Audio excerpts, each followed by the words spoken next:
নমস্কার। সত্যমঙ্গল চ্যানেলের সকল দর্শক এবং শ্রোতা বন্ধুদের জানাই আন্তরিক শ্রদ্ধা ও ভালোবাসা। আমরা নিয়মিত অনেকেই জপ ধ্যান করি। বিশেষ করে জপের ক্ষেত্রে আমরা অনেকেই সংখ্যার দিকে একটু বেশি গুরুত্ব দিই। এত সংখ্যক জপ, অত সংখ্যক জপ করতে হবে ইত্যাদি।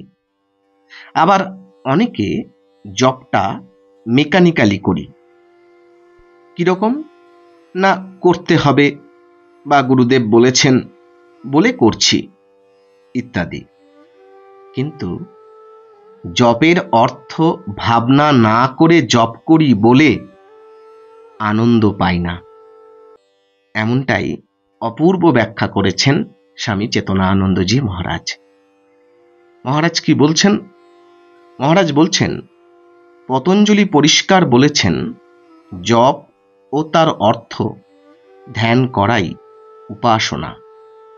নামের সঙ্গে নামীর চিন্তা হলে মন স্থির হয়, রসবোধ হয়। নামীর চিন্তা নাম জপের সঙ্গে যুগপৎ কিভাবে হতে পারে? ঠাকুর উদাহরণ দিয়েছেন, ঈশ্বরের পাদপদ্মে মন রেখে কামনা শূন্য হয়ে কাজকর্ম করবে। এই দেখো না, যদি কারু পিঠে একটা ফোড়া হয়, সে যেমন সকলের সঙ্গে কথাবার্তা কয়, হয়তো কাজকর্মও করে, কিন্তু যেমন ফোড়ার দিকে তার মন পড়ে থাকে সেই রূপ।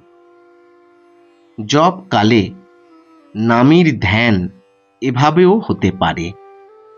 যেমন এক রাম ভক্ত রাম নাম জপ করছেন। জপ কালে তিনি দেখছেন তার ইষ্ট রাম অযোধ্যায় রাজা হবেন, সেজন্য খুব উৎসব চলছে। তখন ভক্তের কি আনন্দ! তারপরেই দেখছেন রাম, লক্ষ্মণ ও সীতা বনবাসে যাচ্ছেন। তখন ভক্তের মনে দুঃখ হলো। রাবণ কর্তৃক সীতা হরণকালে তার রাগ হলো, আবার রাবণ বধে আনন্দ হলো। তারপর রাম রাজা হলে ভক্তের খুব আনন্দ হলো। এইভাবে জপ কালে মনটা রামময় হতে পারে। ঠিক এইভাবে আমরা যদি কেউ রামকৃষ্ণ নাম জপ করি, তাহলে সেই জপের সঙ্গে সঙ্গে ঠাকুরের মূর্তির কথাও চিন্তা করব। এতে মন্ত্র জপ, মূর্তির ধ্যান একসঙ্গে হয়ে যাবে। এতে জপের মেকানিক্যাল ভাবটা কেটে গিয়ে ঠাকুরের প্রতি অনুরাগ বাড়বে, মন ভরে উঠবে আনন্দে এবং আমাদের আধ্যাত্মিক উন্নতি হবে।